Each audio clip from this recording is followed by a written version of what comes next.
Can you talk about issues and concerns surrounding AI? So I would say the number one key challenge is privacy.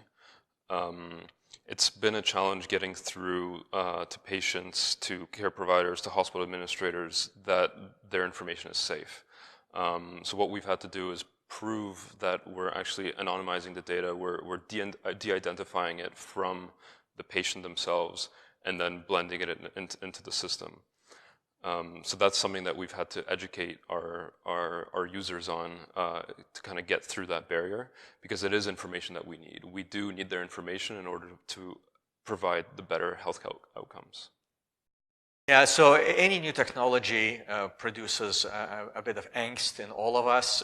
Change is inevitable, but change is scary, especially when that scare factor is enhanced and propagated by popular movies and social media.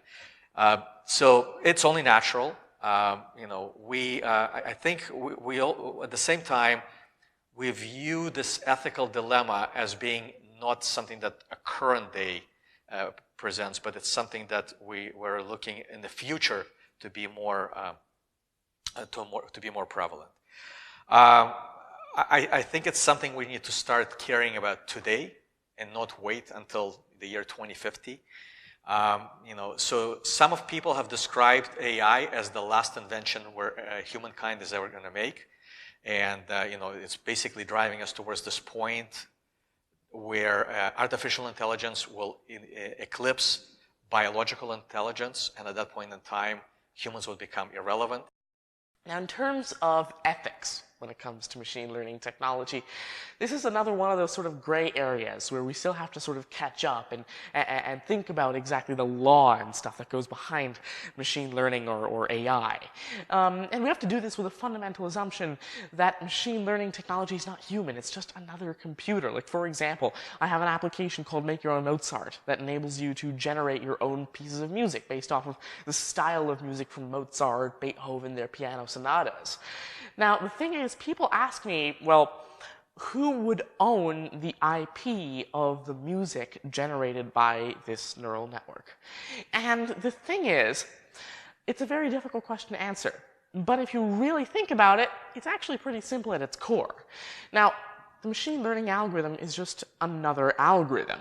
So when it generates a piece of music, for example, whoever owns the algorithm, whoever owns the rights to use the algorithm, is the one that owns the piece of music it generated.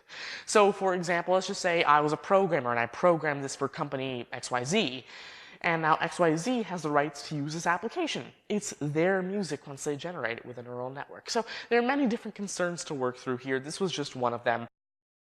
As humans, we've always had, we have a history of creating technology that can be destructive to our human race. In July 16th, 1945, in the New Mexico desert, we've exploded a nuclear device. And we've been struggling with that, with containing that technology ever since. We're always living in the fear of us wiping out the civilization with that device. As humans, we've made an imprint on our planet and our environment. We have a first-hand in deforestation. We've dried up the entire seas. These are all things that have consequences that can be fundamentally destructive and terminating our society as we know it. We're now looking for plan B of relocating the human civilization to Mars. So artificial intelligence is no different. Artificial intelligence can be used for nefarious reasons and can possibly be our last great invention, or it can be one of our greatest inventions. It's how we apply it. It's not like when you see in the movies AI is going to be some big, fearsome monster that takes us over. It's just a tool, and it's how we use it.